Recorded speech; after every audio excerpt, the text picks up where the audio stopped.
我不知道你是不是跟我一样啊，常常会觉得到底美国在不同的政党执政的州呢，到底有没有不同啊？为什么会这样说呢？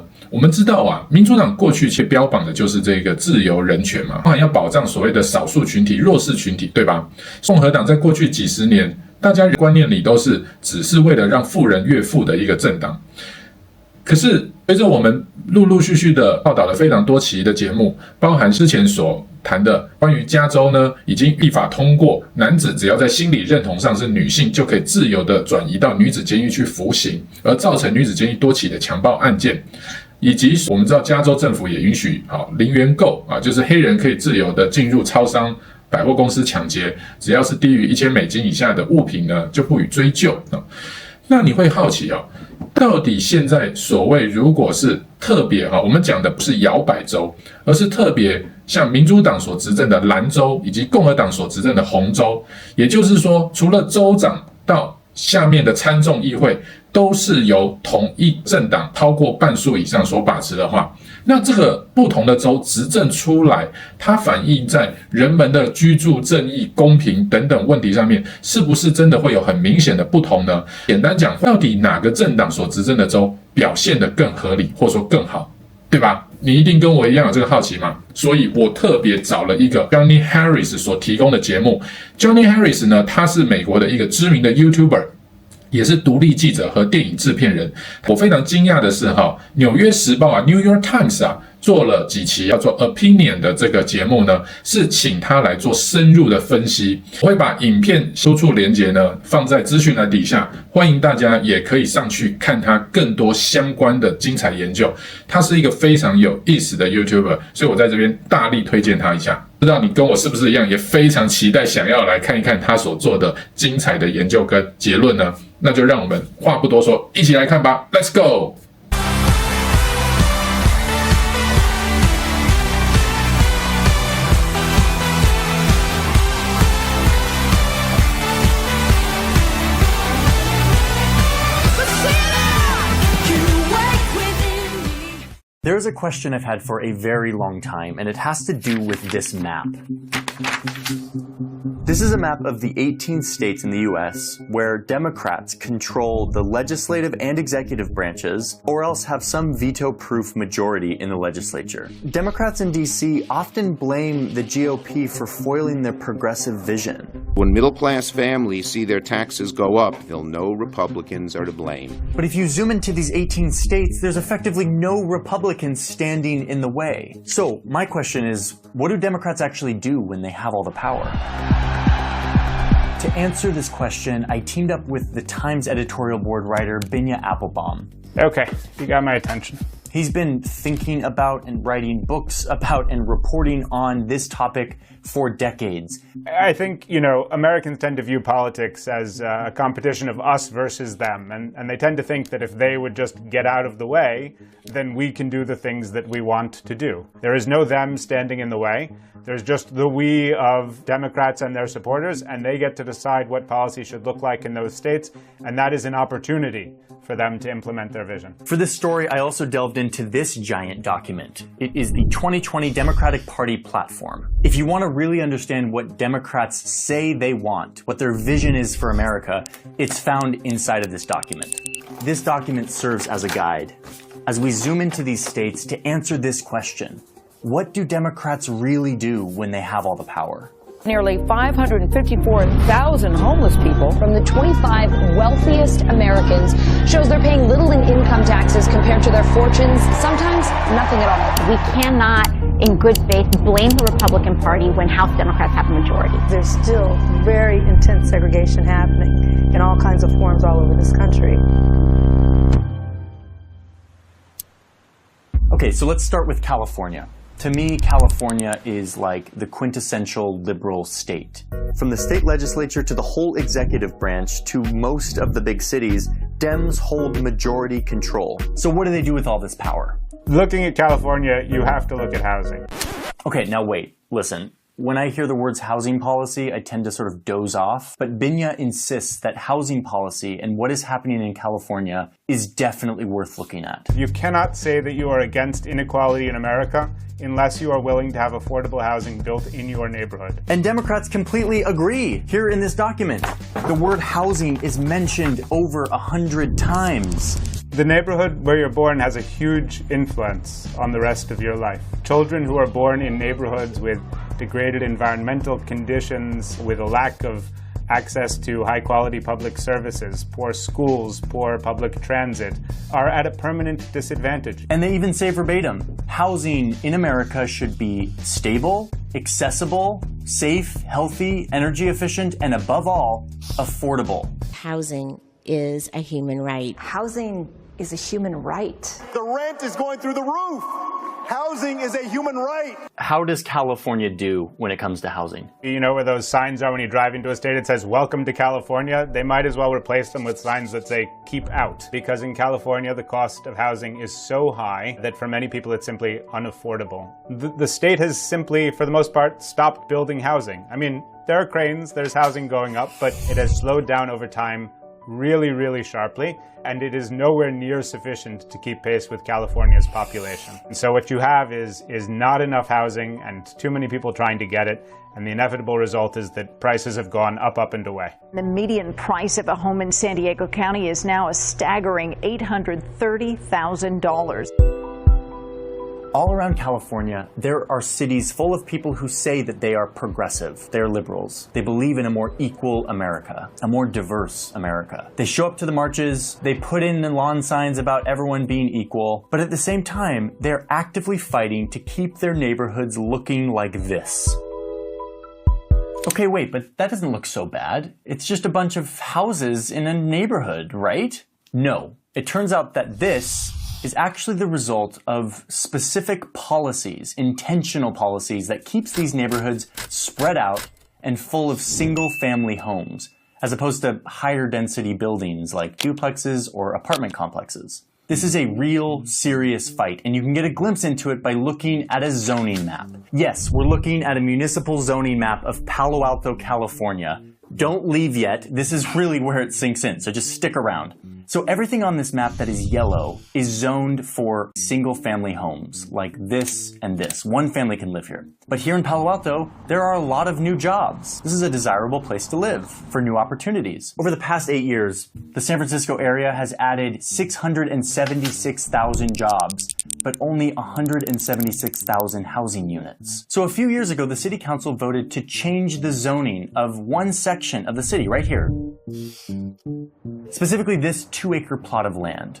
They wanted to change it from low-density housing to higher density housing so that they could build a 60-unit affordable housing complex for elderly members of the community. Okay, so they changed the zoning. Start building the 60-unit complex. No. The overwhelmingly liberal residents of Palo Alto decided to hold a vote to overturn the decision, to revert it back to low-density, single-family housing. Back to yellow. And it passed. And the zoning was overturned. So now when you go to this plot of land, instead of an affordable housing complex for the elderly, what you're gonna see is this. A row of just a few houses, all of them massive and worth around $5 million each. I think people aren't living their values. You go to these meetings in these neighborhoods where they're talking about a new housing project, and it's always the same song, and it goes like this. I am very in favor of affordable housing. We need more of it in this community. However, I have some concerns about this project. We have the hearts to do this, but we're doing it wrong, and we're dictating and harm onto the neighborhoods. And then off we go with the concerns, and then nothing ever gets built. This is happening all over California. And the result is that these neighborhoods are so expensive that they keep anyone out who isn't a part of this small group of super rich residents, many of whom bought their properties decades ago, and who spend their time fighting vigorously to keep the value of their real estate assets super high. If you want to keep Palo Alto the kind of neighborhood and community that we all treasure, low intensity, low density, safe for kids to walk to school, you've got to vote against Measure D. There's an aspect of sort of greed here and of nervousness about actually sharing those opportunities. Let's go to another liberal bastion up here in Washington state. The Democratic Party talks about taxation, saying that our tax code has been, quote, rigged against the American people. Democrats all the time are decrying the fact that tax cuts are going to the wealthiest Americans. It is time for a wealth tax in America. Democrats believe in a progressive tax system where the rich pay a larger share of their income than the poor. This is like the most basic policy vision of like a progressive movement. It's front and center in Democrats' policy platform. But if you go and look at Washington state, what you find is that in Washington state, if you look at the state and local taxes that people pay there, less affluent families pay a much larger share of their income in taxes than the wealthiest residents of Washington state. So people like Bill Gates and Jeff Bezos, two of the state's most famous and wealthy residents, are in this lovely situation of paying less in taxes as a share of their income than the poor people who live in that same state. And this is a fundamental inversion of the values that the Democratic Party professes. There is no state with a more regressive system of taxation than Washington state. And I'm talking like the most regressive, meaning Texas, which is like the conservative bastion of like anti-taxes, is more progressive than Washington state, liberal Washington state. How is that real? Oh, and guess what? Other states on our map also are in the top 10 of most regressive tax regimes, like Nevada and Illinois. There have been some changes, particularly in recent years, but the overall situation remains resistant to change. So I'm very concerned that at this time, which is a very poor time to disincent people from creating jobs in Washington state, that we're even considering it. From that paycheck that you earn, more of that money is going to state government. And so the effect of that is basically to exacerbate inequality. Okay, so rich liberals don't show up when it comes to housing or taxes. Another major theme in this policy document is education. And the wording in here I find quite interesting. The Democrats say, quote, we must provide world-class education in every zip code to every child because education is a critical public good. They use this word zip code to represent the fact that in America, schools get their funding based on the real estate taxes of the houses within that school district. The more expensive the neighborhood, the more funding goes to the school. So over here in Illinois, which is like the quintessential liberal state, there's this one county that contains the city of Chicago. It's called Cook County. The residents here voted overwhelmingly for Democratic candidates in the presidential and senatorial elections last year. Often what would happen is that this would just be one big school district and that all the taxes from all the towns in this county would be put into one bucket and distributed equally throughout the county. But the residents of this very blue Democratic county have actually decided to divide themselves into more than 140 school districts. So now you have all these tiny school districts like this one, which are like gerrymandered around the richest part of town. And so all of the taxes from these rich homeowners go into one little bucket and then only get distributed to the schools within this rich region of the county. It can be on the same block that the town line runs through the middle of it. And if you live on one side of that line, you're consigned to an inferior education by virtue of the fact that you and your neighbors don't have as much money. And if you live on the other side, you're basically a member of a club that is sponsoring a private school, essentially, for the benefit of that small group of kids who are lucky enough to live in that affluent community. And the result is that poor communities have less money to educate their children, and rich communities have more money to educate their children. This is crazy. It means basically that the kids who have the greatest needs have the fewest resources. The same thing is happening in wealthy, liberal Connecticut, where the inequality in education opportunities is shameful, with some schools having huge budgets for their libraries and facilities, and others in the same state having to use duct tape to keep wind and snow out of their windows. Like, this is a real thing. We need your help in establishing guidelines, procedures, and funding to address issues negatively impacting our students, like extreme temperatures, mold, lead exposure, and poor water and air quality. So yeah, Binya tells me that the states could change this. They could actually just collect all the real estate taxes and then equally distribute them. But if you look at some of our liberal strongholds, that is exactly what they are not doing. Let me be clear about something. In blue states, progress is being made, albeit slowly. For instance, a few weeks ago, California finally passed a law that gets rid of single-family zoning. It's a small step in the right direction. And in many cases, blue states provide more and better public services, and historically have given better chances to low-income families to climb the economic ladder. But for some of these foundational democratic values of housing equality, progressive taxation, and education equality, Democrats don't actually embody their values very well. We're talking, once again, about a system that's been rigged. Republicans today are to blame. What we're talking about here is that blue states are the problem.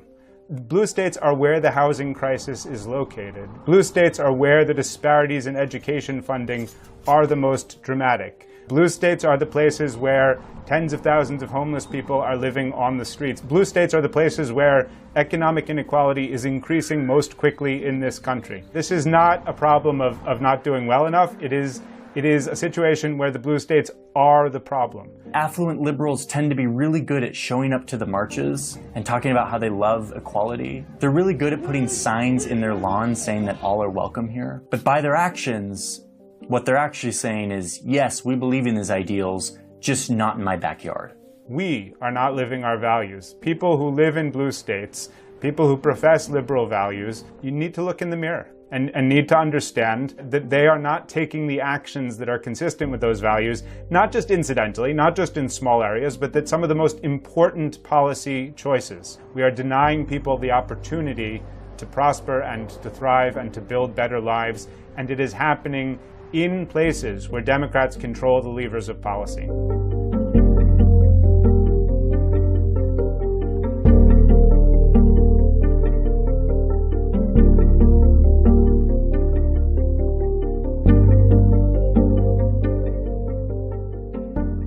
好，那我们刚刚看到这部影片啊，它是2021年11月的时候制作的，那距今已经3年了哈。当然我们都知道那个时候其实是拜登执政的时期哈。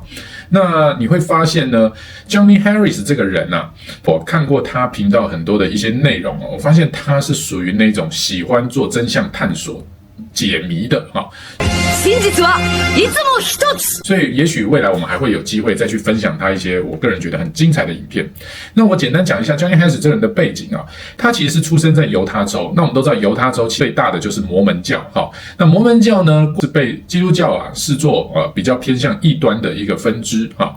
那 Jonny Harris 也确实他在生下第一个孩子之后呢，他在2021年也发表了一个影片，就是他决定离开摩门教，因为他发现摩门教过去的教义跟历史观是有问题的哈。但是他并没有因此而离开基督教的一个信仰哈。